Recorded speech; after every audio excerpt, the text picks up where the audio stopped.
What's up you guys? Welcome back to my channel. Today I'm going to be sharing my April reading wrap up, and throughout the month of April I ended up reading 7 books, and I was just looking at this stack a minute ago and they are all new releases from 2024, so lots of new books to talk about. In today's video I'm going to be doing a quick overview of each book, what it's about, and my thoughts and my ratings, and I'm really excited to get into it because I definitely have a lot of thoughts this month. But before I dive into all of my April reads, I just wanted to let you guys know that for the month of May, my book club is going to be reading Emily Henry's newest release, Funny Story.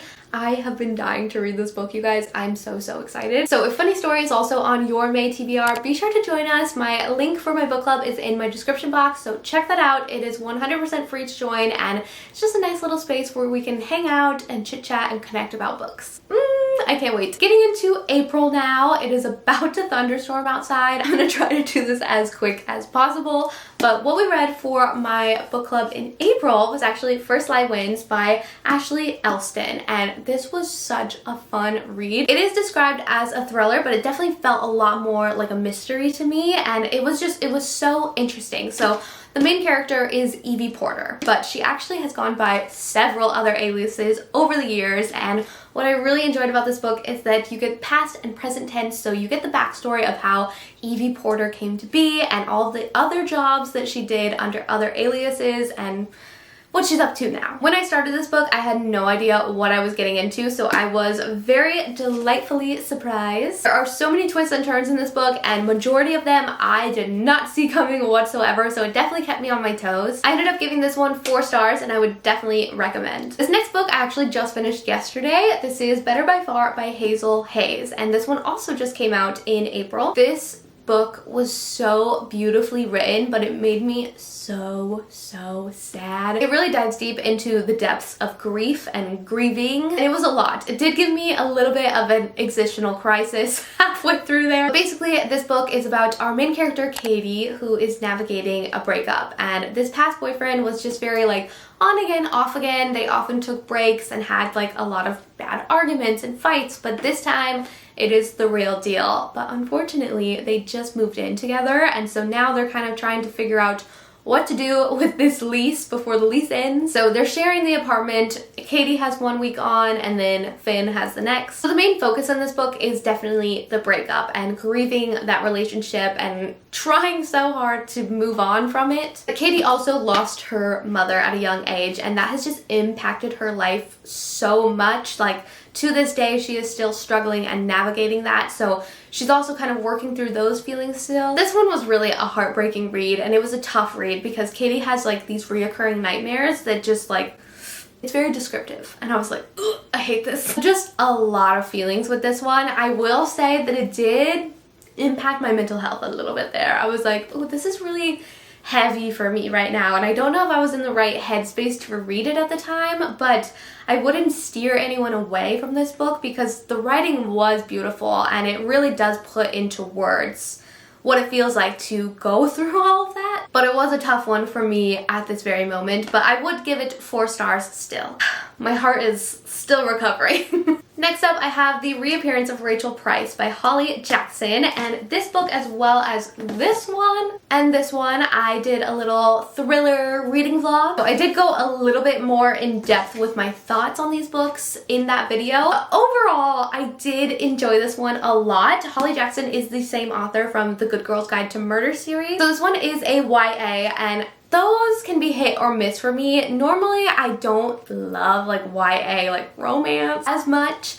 YA thrillers are just like hit or miss. It depends. This one was definitely a hit up until the ending, where things start to just get a little over the top and unbelievable. But this book is about the reappearance of Rachel Price, who disappeared 16 years ago. Her 2-year-old daughter was the only one around when she disappeared, so obviously there were no real leads and the case kind of went cold. Suddenly, there is a documentary in the works about the disappearance of Rachel Price when she reappears. But her daughter doesn't quite believe that her story adds up, so she starts looking into the story herself, investigating it, and trying to find out the truth. And I thought this one was a lot of fun. I like the main character, Belle. She is a little bit like sarcastic and an angsty teenager, but she teams up with one of the guys that was working on the documentary, this guy Ash, and he's very eclectic and goofy, and I just loved that duo. So 2/3 of the book, 10 out of 10, and then we got to the ending and it was just kind of like a little too silly for me. Like, would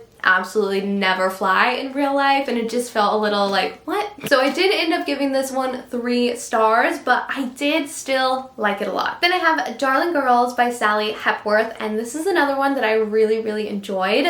This one is about 3 different girls that were growing up in the same foster home under the foster care of Mrs. Fairchild, who absolutely an evil woman. Disgusting. So in this book, you have the point of view of all 3 of the foster girls, now grown up, and it's also written in past and present day. So you do get the backstory of what they went through growing up, and definitely trigger warning there, child abuse. Obviously, due to that sort of content, it's a little bit difficult to read at times, but basically all 3 of these sisters are back together again. They never really like lost touch, but now they're back because a body was found under the house of their old foster home.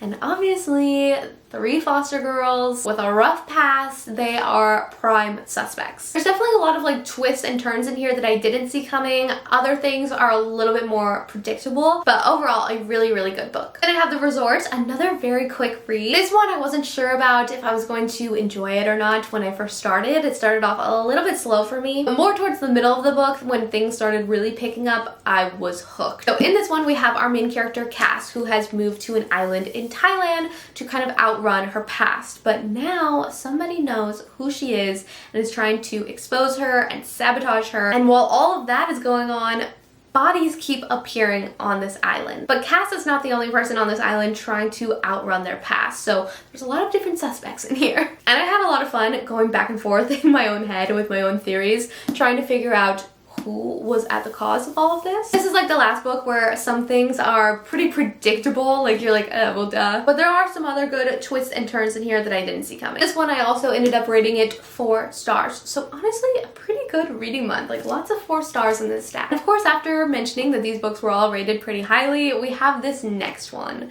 by Frida McFadden. This is The Teacher, and I am usually a Frida McFadden defender. Is she the most eloquent writer out there? No, obviously not, but she does make very quick, easy reads that if I'm ever in a slump, I kind of gravitate towards her books because I know that I can knock it out in like an afternoon. But going into this one, I did know that it had a lot of negative reviews, but I didn't read any of the reviews because I didn't want to spoil it for myself, so I had just assumed, and like based on what other people told me, that it was about the actual content of like the student-teacher relationship in this book, which obviously was gross and too detailed for me, so bleh. But honestly, that was not the worst part for me. Like, the worst part of this book was the writing itself. It was just way too over the top and corny. It was so goofy, it felt like satire most of the time. I did kind of feel this way with The Coworker as well. If you've read that book, like, there's this weird thing with turtles. Like, the main character has like an obsession with turtles, and it was just